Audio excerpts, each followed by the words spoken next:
Darling बन गया है। अगर इनको मालूम हो जाए कि क्विट इंडिया का नारा एक मुसलमान ने दिया था तो वो भी नहीं बोलेंगे। वो मैं ये पूछना चाहता हूं, बिल्किस बानो इस देश की बेटी है या नहीं? जब नूह में 750 इमारतों को बगैर ड्यू प्रोसेस फॉलो किए उनके इमारतों को मुनज़्ज़म कर दिया गया, और इसलिए कि वो मुसलमान थे।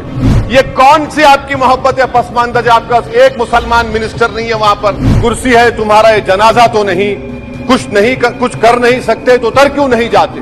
तो असदुद्दीन ओवैसी प्लीज। शुक्रिया चेयरमैन साहब, आपने मुझे बोलने का मौका दिया। मैं इस तहरीक अदम एतमाद की तायद में खड़ा हूं जिसको टीआरएस पार्टी और हमारी पार्टी ने दिया, जिसको स्पीकर साहब ने कबूल किया। सर, मैं 11 पॉइंट आपके सामने रखूंगा जो मैं बताने की कोशिश करूंगा कि क्यों हम इस तहरीक अदम एतमाद की तायद में और मोदी हुकूमत की मुखालिफत में खड़े हैं। सर, हालिया दिनों में हमारे मुल्क में ट्रेन में एक वर्दीपोश दहशतगर्द ने अपने सीनियर मीना साहब का कत्ल करने के बाद ट्रेन के कंपार्टमेंट में जाकर नाम पूछकर, चेहरे पर दाढ़ी देखकर, कपड़े देखकर उनको कत्ल कर दिया, और उसके बाद उसने कहा कि इस देश में रहना है तो मोदी को वोट देना पड़ेगा।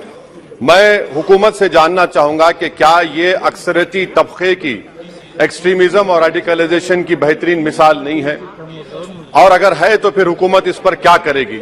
सर, हमारे आइन में, संविधान में लिबर्टी ऑफ कॉन्शियस को लिखा गया, तमहीद में, यानी जमीर की आजादी का जिक्र किया गया है।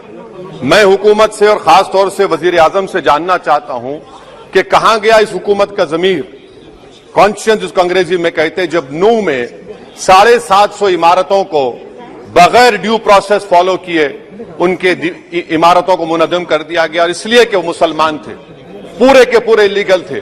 इसीलिए पंजाब की हाईकोर्ट और हरियाणा की हाईकोर्ट ने कहा कि ये एथनिक क्लेंसिंग है। इसकी एक बेहतरीन मिसाल है उस हुकूमत की। तीसरी है कि इस मुल्क में एक नफरत का माहौल, बल्कि एक आतिश को पैदा कर दिया गया, मुसलमानों के खिलाफ नफरत का माहौल। ये इनका ये 9 साल का इनका ये कारनामा है। तीसरा सर, मणिपुर के ताल्लुक से कल बड़ा लंबा जवाब वजीर दाखिला ने दिया। सर, आसाम राइफल के ऊपर केस बुक हो जाता है, एफआईआर हो जाता है। क्या हो रहा है वहां पर?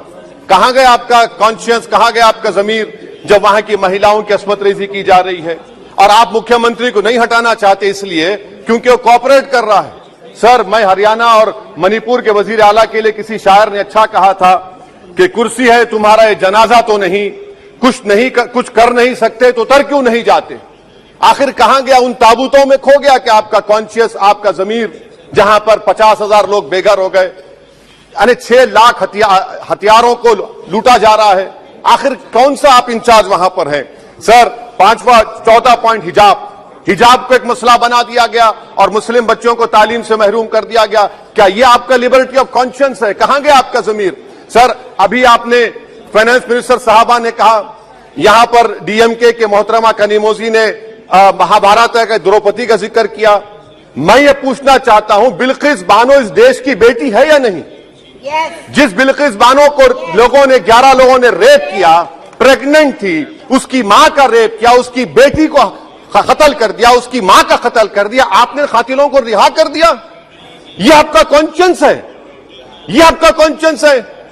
आप तो मेजोरिटेरियन पॉलिटिक्स को फरोग दे रहे हैं। सर, आज चाइना के ऊपर कोई नहीं बोलते हैं। प्रधानमंत्री मोदी ने उस वक्त 2013 में जब प्रधानमंत्री नहीं थे कहा था कि समस्या बॉर्डर पर नहीं, दिल्ली में है। अगर हम अपनी जमीन पर हैं तो डिसएंगेजमेंट क्यों कर रहे हैं? क्या आज चीन हमारी जमीन पर नहीं बैठा है? क्या आज चीन से आप बातचीत कर रहे हैं? आप डिसएंगेजमेंट कर दिए। बताइए डी एस्केलेशन, डी इंडक्शन कब होगा?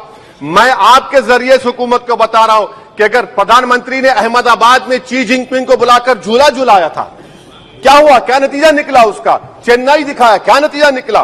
सर, इसलिए चीन पर बोलिए, चीन को उखाड़ कर फेंकिए। सर, और एक पॉइंट जिस पर मैं मुखालिफ तायद में खड़ा हूं, हाई इन्फ्लेशन है इस मुल्क में, हाई अनएम्प्लॉयमेंट है, स्टैग्नेटिंग कंजम्पशन है। इसकी वजह से महिलाओं में हाई एनीमिया लीड कर रहा है। ये हुकूमत इसकी जिम्मेदार है। सर, कुलभूषण जाधव कहां है? पाकिस्तान में बैठा है, आप क्यों नहीं लेके आते? आप विश्वगुरु कहते हैं, कुलभूषण जाधव को भूल गए आप। कतर में 8 नेवी ऑफिसर 1 साल से जेल में हैं, आप नहीं ला सके उनको। सर, और एक चीज, 1991 का प्लेसेस ऑफ वर्शिप एक्ट इस ऐवान में पास किया गया था कि तारीख के जख्मों को नहीं खुरेदा जाएगा। आप खिरोद रहे हैं उनको। मैं आपको इंतबाह दे रहा हूं, वार्न कर रहा हूं, इस मुल्क को 90 के दहे में मत लेकर जाइए। 91 का एक्ट सुप्रीम कोर्ट में जवाब दीजिए कि आपकी हुकूमत 91 प्लेस ऑफ वर्शिप एक्ट की कायम है, उस पर कायम रहेगी। यूसीसी सर, इस यूसीसी का फॉर्मूला क्या है? एक मुल्क में एक मजहब, एक कल्चर, एक जबान। ये तो डिक्टेटरों का फॉर्मूला है।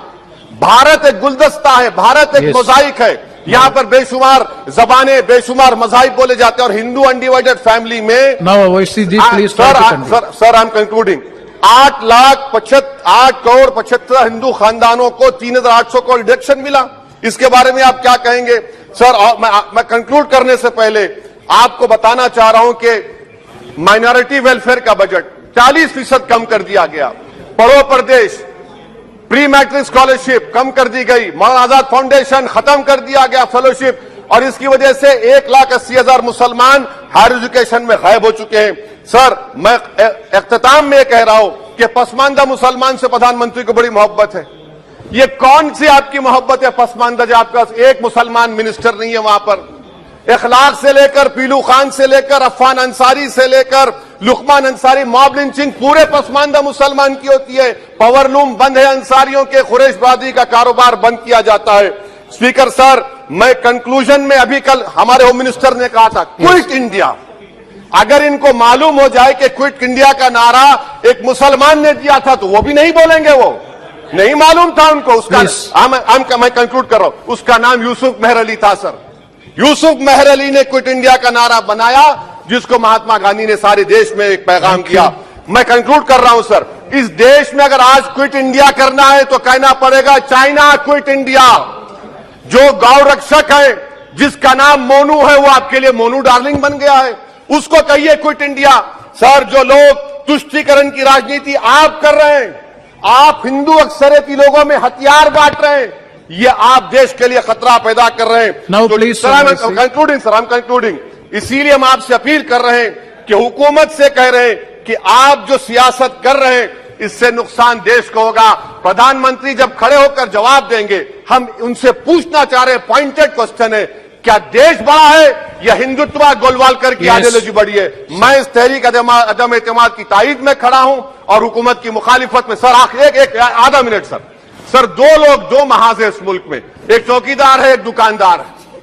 एक चौकीदार, एक दुकानदार है। जब जुल्म हम पे होता कोई मुंह नहीं खोलते। यूएपीए का कानून अमित शाह ने लाया, इन दुकानदारों ने तायद की। आज उस यूएपीए का कानून में 83 साल का बुढ़ा सिपर खत्म करो, सिपर नहीं होने से मर गया। आखिर कब तक दुकानदार और चौकीदार हमारी लाशों पर सियासत? सर, हम कंक्लूडिंग, कब तक सियासत करेंगे? अगर आप जुल्म के खिलाफ आवाज नहीं उठाएंगे तो आपकी दुकानदारी नहीं चलेगी, चौकीदार को पता धन्यवाद, तीसरा महाज करेगा। शुक्रिया सर।